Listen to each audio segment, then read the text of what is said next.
One ordinary school day, a middle school girl felt an urge she couldn't explain. In the middle of a quiet exam, she suddenly asked her teacher for more paper and walked across the classroom. Seconds later, the ceiling fan above her desk ripped loose and crashed right where her head had been. She didn't see it happen. No one did. But when she turned around, the truth made her skin crawl. She never believed in guardian angels.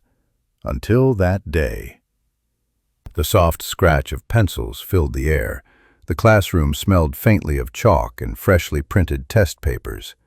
Outside, a lazy summer wind brushed the windows, rattling them now and then. It was test day, the kind of day that demanded full concentration. Heads were bent over desks, brows furrowed, as everyone scribbled answers.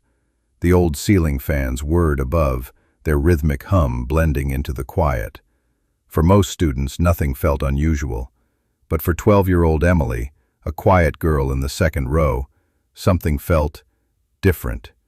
It began as a faint restlessness. Her eyes darted to her nearly filled answer sheet. She didn't actually need more paper yet. There was still space left. But the thought formed in her mind anyway. Ask for another sheet. She frowned at herself. That didn't make sense. She still had time. She still had room. But the feeling didn't fade. Instead, it grew sharper, as though something unseen were urging her, pressing her, almost tugging at her from the inside. Finally, unable to shake it, Emily stood up, the legs of her chair scraping the tile.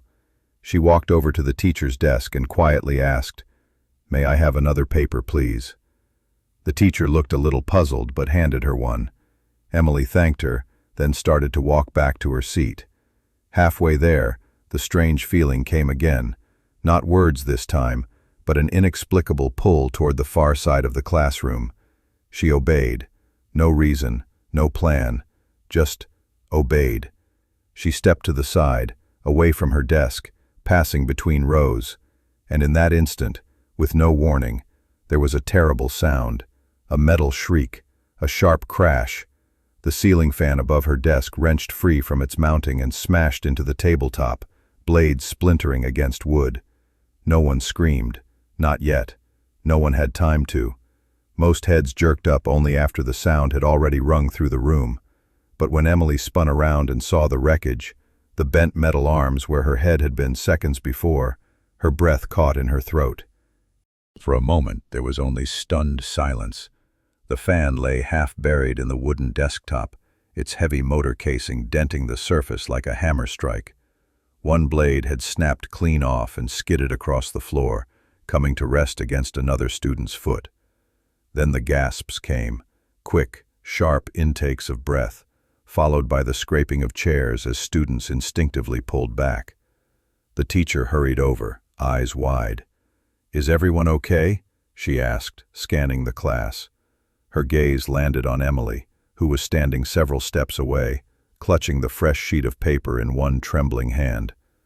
I'm fine," Emily whispered, but her voice sounded far away, even to herself. It took a minute before the reality sank in for everyone. Had she been at her desk, there would have been no time to move, no warning.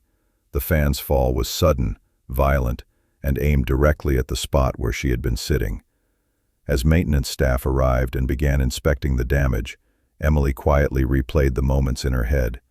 The urge to stand, the decision to cross the classroom instead of returning to her desk. None of it had made sense at the time.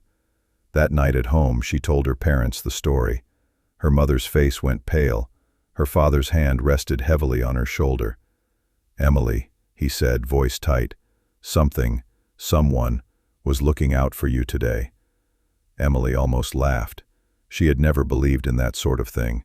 Guardian angels, divine intervention. Those were just nice stories people told, weren't they? Yet the memory of that sudden pull, like invisible fingers steering her away from danger, wouldn't leave her alone. In the days that followed, friends and classmates repeated the incident, each adding their own astonishment. The teacher mentioned she had never seen Emily leave her seat during a test before. The janitor confirmed the fan's mounting bolts had completely sheared off. It was only a matter of time before it fell.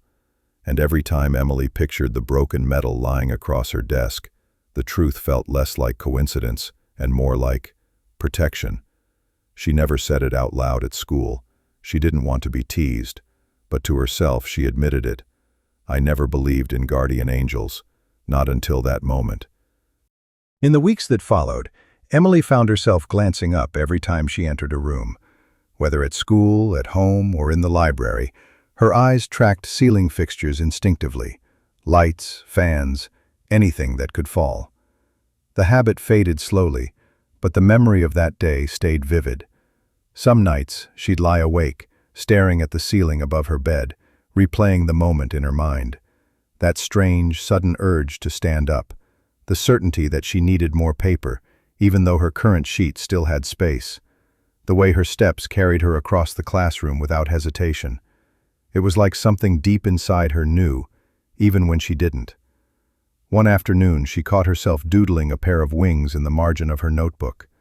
She didn't think much of it until she realized the wings framed a small desk in the middle. The sketch gave her a strange comfort. Months later, the incident still came up in conversations.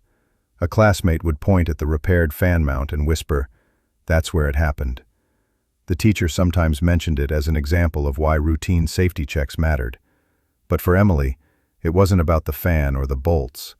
It was about why she had moved when she did. She didn't have an answer. She wasn't even sure she wanted one. Some things, she thought, are better left as mysteries. And yet, every so often, when she passed under a ceiling fan, she would think quietly, maybe it wasn't just me. Because she knew, whether by instinct, luck, or something far greater, that her life had been spared that day. And though she still hesitated to use the words guardian angel out loud, she carried the feeling with her. A reminder that sometimes we are guided in ways we can't explain. If stories like this resonate with you, stories of timing, protection, and the unseen forces that shape our lives, make sure you like, share, and follow Lanes and Lanterns. There are more true, fate-touched moments to explore together.